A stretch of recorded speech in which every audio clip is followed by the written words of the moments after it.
Hey guys, Bart the Nature Guy here. I'm just enjoying a wonderful day outside, blue skies, nice temperature, it's great. This week in classes we kind of discussed a little bit of wilderness or just outdoor first aid. I get a little hesitant to teach on it because I'm not a certified trainer. When I go and get my wilderness first aid certification, I'm trained by people, and so there's information I can pass along to you, but please know that there's whole levels above me, whether it be wilderness first responder, wilderness EMTs, wilderness physicians. Like there's the amount of layers above me are astronomical in regards to knowledge base. So, but there are some just basic things I can kind of run through a little bit. Feel very comfortable kind of just giving you kind of a once over of what the difference is between like being deep in the woods and needing help versus, anywhere in the metro area.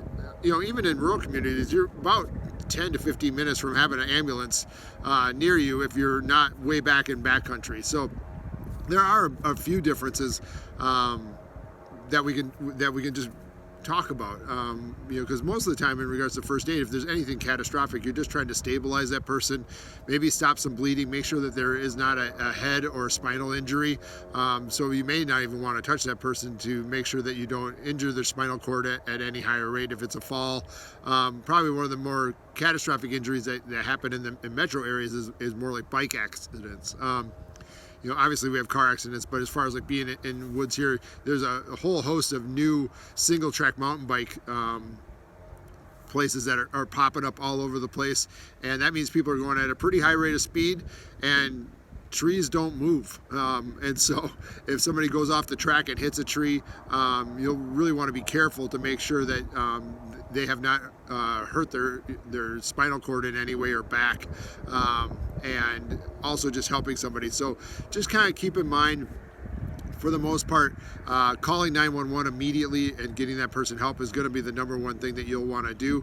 Also make sure that you're not getting yourself hurt in that situation. So you really have to assess the situation. If you do come up on somebody that's injured, it's somebody that's not, let's say, in your group, you don't know why they're on the ground, you don't know what got them there, you don't know if it's illness, if it's disease, if it's injury, if it's stroke, if it's heart attack, if it's like some sort of diabetic seizure. Like there's so many unknowns, and you'll really want to get somebody that's trained in medical tech to get to them. So calling 911 is going to be your first and foremost best bet all the time, because even if they need you to help that person, they can walk you through those things much better than trying to figure it out on your own. So having somebody on the phone with you, and that's one of the joys of cell phones and technology, is that we can have those experts with us through that process relatively easily. Putting them on speaker and walking you through, or even putting them on FaceTime and have them be there with you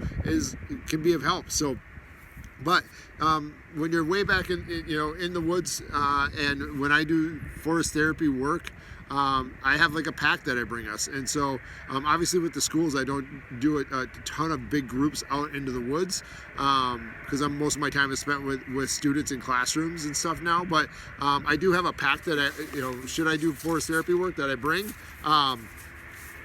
And these are you can buy these packs a little bit, but there are some things that you want to keep in mind to keep people safe. And most of what people are going to run into is like what we call like being aware of, like, this is a huge tick season right now. So also like poison ivy's coming out right now. So there are certain things in regards to what's going to be used out of this first aid kit.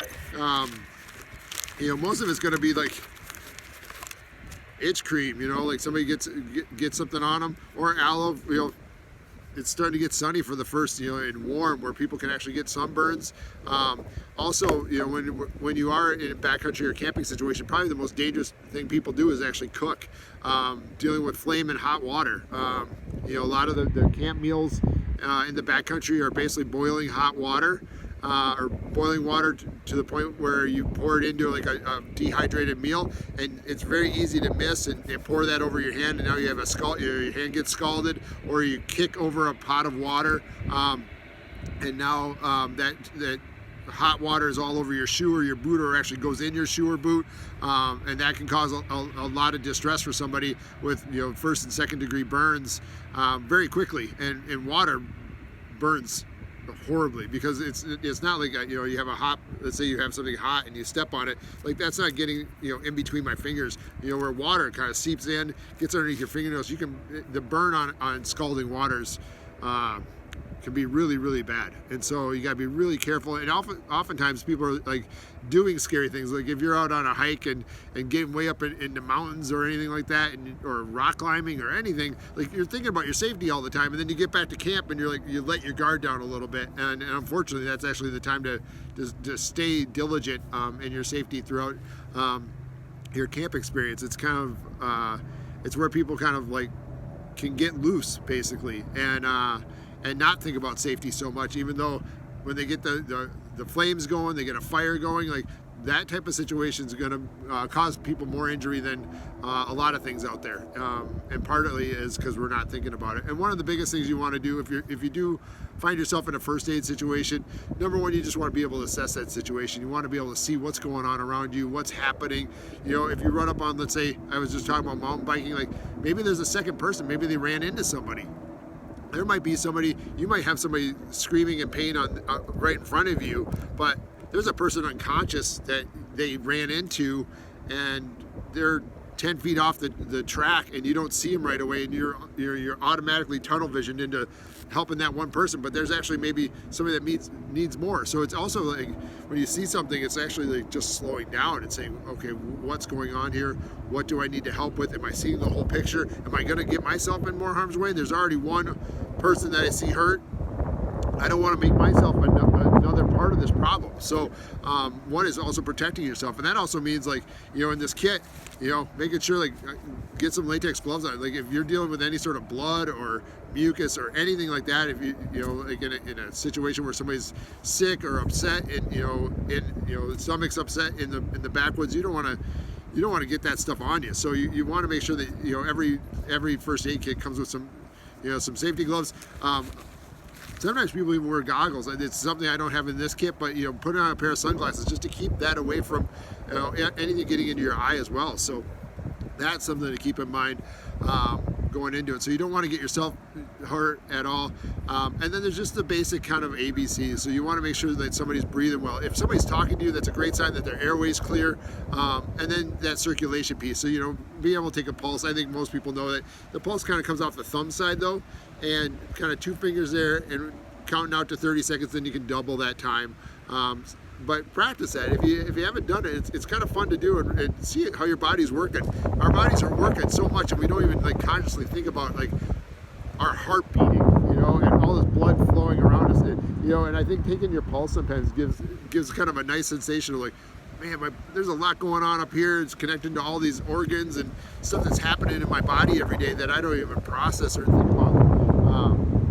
And when I do the nature stuff, we just talk, we don't think about our breathing that much. And I always, start off with nature invitations with just some conscious breath, just thinking about like how our lungs are working today. Oh, and by the way, I'm by an airport, so if you hear it, there's like a private jet taking off over here. It's like a small airport out in Eden Prairie. So, but taking your pulse on that, see if you can find that pulse. Most people are between 50 and 100. If you're working out hard and hiking or mountain biking, you might see that in the 120 to 160 category. But if somebody's resting, it hasn't been moved, and their heart rate or their pulse rate is up, that's something to be aware of. Also, if it's way down, that's another thing to be really aware of. So just know it kind of 50 to 100 is a good common place to be. And then also a couple other things that, like I said, ointments and stuff like that, and also allergies happen to people out there, so they get really they can get really stuffed up. So everybody's pack is going to be individual to them, and so you might have certain medications that you're on. Personally, that's just what you do to maintain being outside. For some people, it's something that just keeps the allergens down a little bit. For some people, they might have an allergy like to bees, and they need to make sure that they have an EpiPen with them out there. Things happen unexpectedly, and you can definitely, when you're back there, run into a hive or a single bee, and that could definitely be a day changer for somebody that struggles with or has an anaphylactic shock response to a bee sting. So you want to make sure that they have that available. And if you're with somebody, reminding them, do you have your pen with you? Because once you get back there a ways, things aren't readily available to you, and you don't have that much time. So I just thought I'd just kind of walk through a pack a little bit and kind of show you some of the things that are really important, especially for backpacking and hiking. This is called second skin, and it's kind of like blisters is actually, not only is it going to be like poison ivy and stuff like that, but also a real game changer is if you can't walk. I mean, hiking is about walking, and backpacking is about walking. So again, breaking in your shoes and boots before you get out there is a huge deal. If anybody sees me in classes, I wear boots all the time. And part of it is because I want to make sure that they're ready to go at any moment. If you have like a new pair of boots for a trip, you haven't worn them much, and then all of a sudden you get out there, it's really easy to get blisters, and you have to do some blister care. And so I carry this stuff called second skin. It's kind of like it's kind of soft to the touch, but it does stick, and you actually put it right directly over that blister to create a little bit of a support for that skin that's all messed up. Basically, you have different layers of skin, and a blister is that space between these two different layers of skin starts to move and rub, and after a while you get that little bump, and it's basically liquid working to heal that exposed layer that wasn't ready to be exposed. And so having some blister care, you really don't want to leave, you really just want to let blisters go as much as you can. You'll hear people that pop blisters and stuff. You don't have to, but if you have a way that is possible for you, you've cared for blisters in the past, maybe you're an athlete, you play a lot of soccer, it's happened when you've gotten fresh shoes on before, and you're used to dealing with blisters, you might, that's something that you may feel very comfortable in how you treat your blisters. But having some stuff back there, because if you get back there 10 miles and you can't walk on it hurts to walk, it's going to be a long trip all of a sudden. And so making sure that you have some blister care. This is just all kind of pre-wrapped. Things get dirty in the backcountry, so you'll notice even like this Ace bandage, I haven't needed it yet, and so I'm not taking it out of that plastic, because you're going to want to keep things as sanitary as possible out there. Dirt is kind of, dirt and bacteria is out there. The more you can keep things sealed up. This is also gauze. You might actually use some tapes, but if you're dealing with a foot or a leg, or an arm that's, my arm's got hair on it right here, you might wrap that in gauze first before you do some of the taping work on an injury, or because that way it's not so painful to take that tape off. Also, this is again sealed, where a lot of times the tapes have the ability to have dirt and stuff kind of collect. You can see this is more like an athletic tape for more like an ankle wrap versus more of like a sterilized tape or medical grade tape. So you can kind of see the differences. That's been around for a while, you can tell.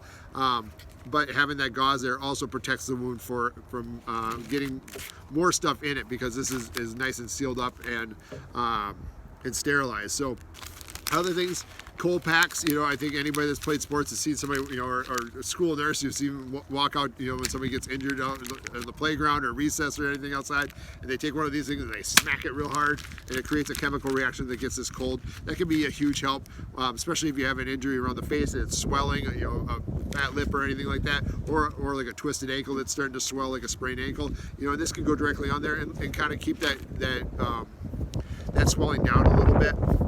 Also, things I carry in there are like little Q-tips, because you're needing to kind of maybe get into a wound. And one of the best ways to get that wound cleaned out is actually, you don't have like endless amounts of water just to put your hand, let's say you get a cut at home, you might turn the faucet on and let that water flush that out.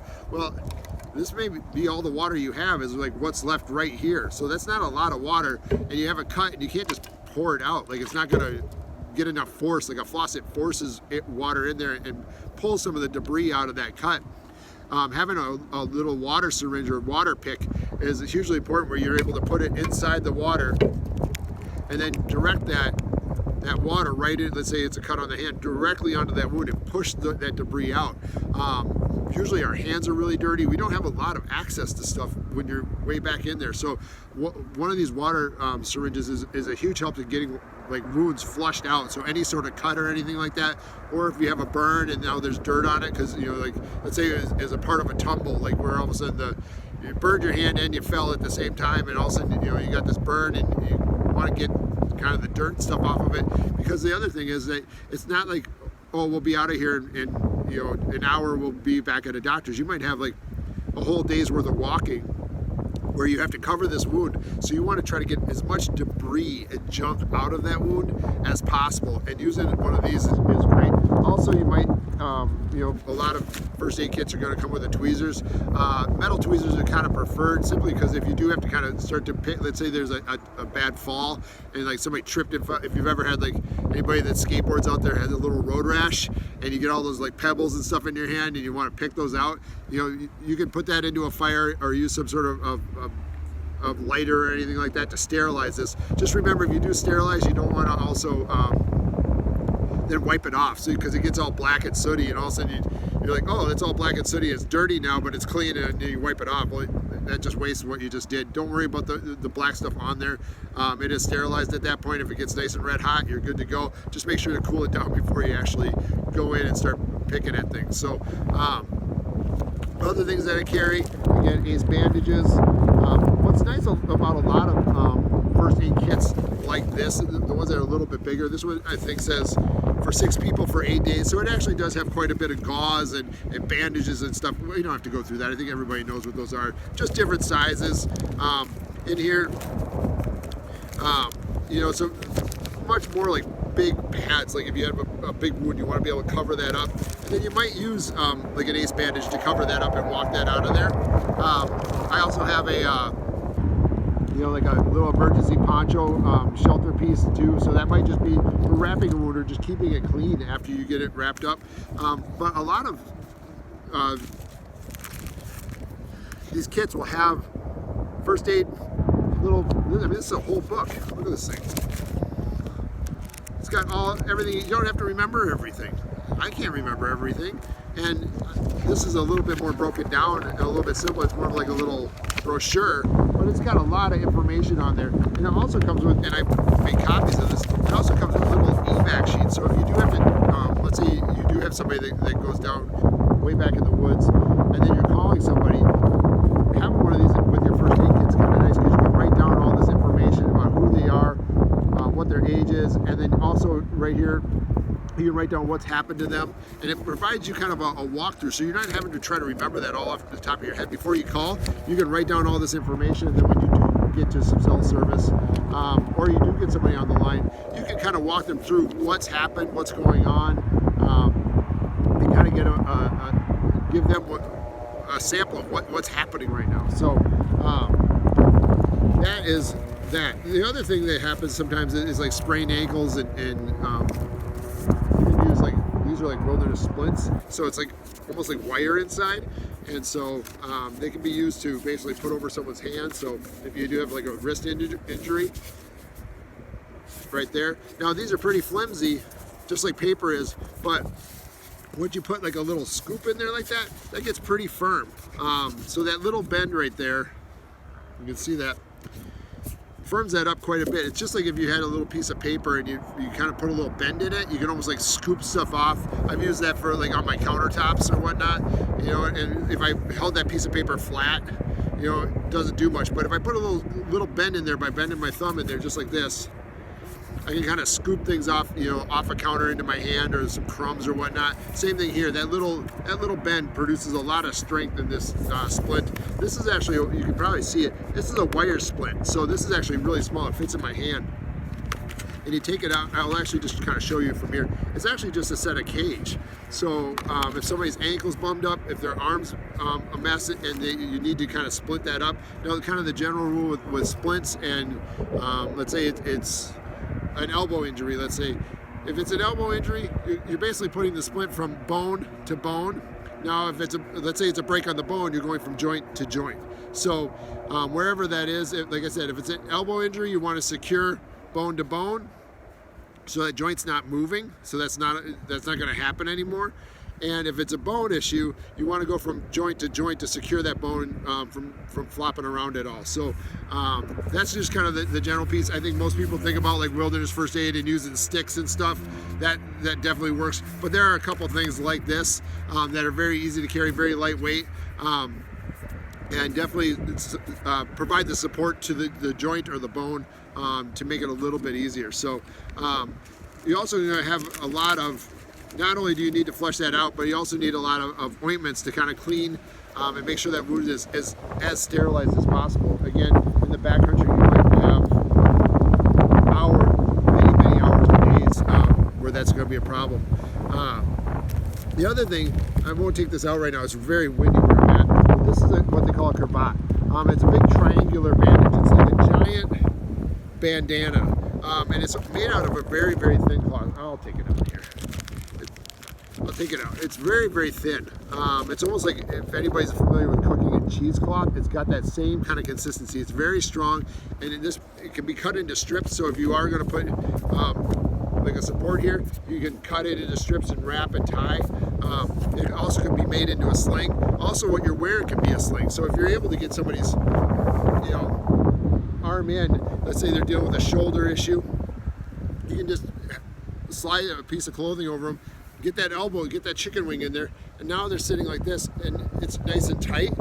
You can do the same thing with like a coat or a hoodie or anything with a zipper in the front is much easier than trying to do this, because that may not feel good at all. So, but any piece of clothing, you can almost make a sling using, putting that elbow through the sleeve, putting the hand across the chest here, keeps it nice and tight. And you might actually use this type of bandage, and these are extra large, to wrap all the way around to kind of keep everything secured here, so you're not moving the shoulder as much as possible. So lots of things to go on. I mean, you can spend hours and hours and hours training on first aid in backcountry. So these are just some of the basics. So number one, keep yourself safe. Keep yourself safe in regards to like keeping stuff from other people off of you.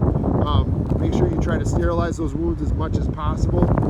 Secure wounds using the tapes and gauze, and making sure things can be as sterilized as possible. Keep those swellings down. Like I said, I have a couple packs of these around. Also, little things can be big problems out there. So like little things like a blister can be a big problem when you're way back in the woods, and getting yourself out of there if you're 7-8 miles back in a situation. But also don't forget things that can make people much more comfortable. So whether that be like itch creams, any sort of the medications that you personally use, it's easy to pack up for a camp trip and forget those things, or forget to take them because you're kind of out of your element as well. So that's it, folks. I just wanted to kind of give you a once over on what a little medical kit would have in it. Really easy to buy, and not very difficult. So to kind of walk through, and again, if you're concerned and you're like, what do we do? Most of them have a little book in there. If they don't, they're really easy to find online, and order yourself one. Little wilderness first aid manuals are there, and they come in like little brochure style, or this one is actually quite a bit of pages, and really can help you walk through any problems, and also the evac process. Biggest thing out there is head injury and neck injury, and you don't, until you get the training, I'm not going to walk through that, because you need to be trained properly to move somebody that has a neck injury. You can cause a lot more damage than what you're trying to help, but actually you're helping is hurting. So you really got to watch people around their heads and their necks, and make sure that you're not causing them more damage. And that's where you definitely, if you have the ability to call an EMT, emergency medical technician, call 911 and get the help there with trained professionals that know how to move bodies around, that do possibly have neck and head injuries. It's vitally